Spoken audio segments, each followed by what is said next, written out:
एक व्यक्ति हमेशा ईश्वर के नाम का जाप किया करता था। धीरे धीरे वह काफी बुजुर्ग हो चला था, इसीलिए एक कमरे में ही पड़ा रहता था। जब भी उसे शौच, स्नान आदि के लिए जाना होता था, वह अपने बेटों को आवाज लगाता था और बेटे ले जाते थे।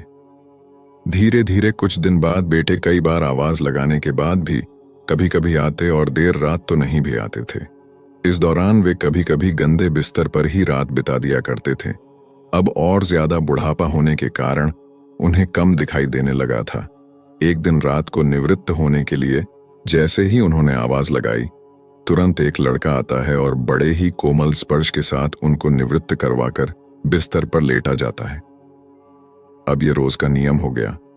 एक रात उनको शक हो जाता है कि पहले तो बेटों को रात में कई बार आवाज लगाने पर भी नहीं आते थे, लेकिन ये तो आवाज लगाते ही दूसरे क्षण आ जाता है और बड़े कोमल स्पर्श से सब निवृत्त करवा देता है।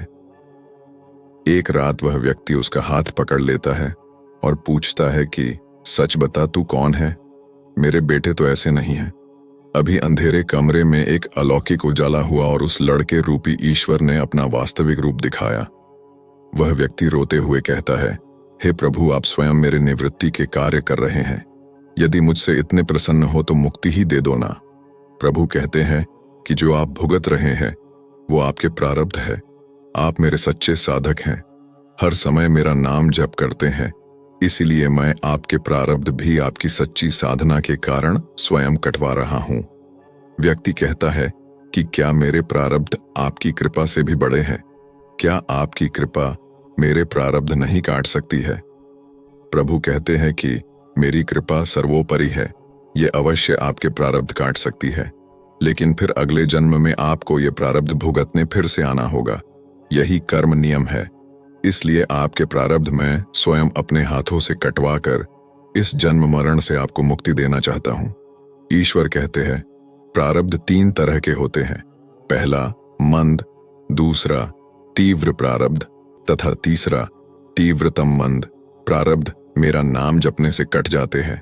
तीव्र प्रारब्ध किसी सच्चे संत का संग करके श्रद्धा और विश्वास से मेरा नाम जपने पर कट जाते हैं, पर तीव्रतम प्रारब्ध भुगतने ही पड़ते हैं। लेकिन जो हर समय श्रद्धा और विश्वास से मुझे जपते हैं, उनके प्रारब्ध मैं स्वयं साथ रहकर कटवाता हूं और तीव्रता का एहसास नहीं होने देता हूं। प्रारब्ध पहले रचा पीछे रचा शरीर, तुलसी चिंता क्यों करे, भजले Shri Raghubir. Destiny was created first and the body was created behind. Tulsidas ji की इस पंक्ति में विज्ञान का बहुत बड़ा सिद्धांत छिपा हुआ है।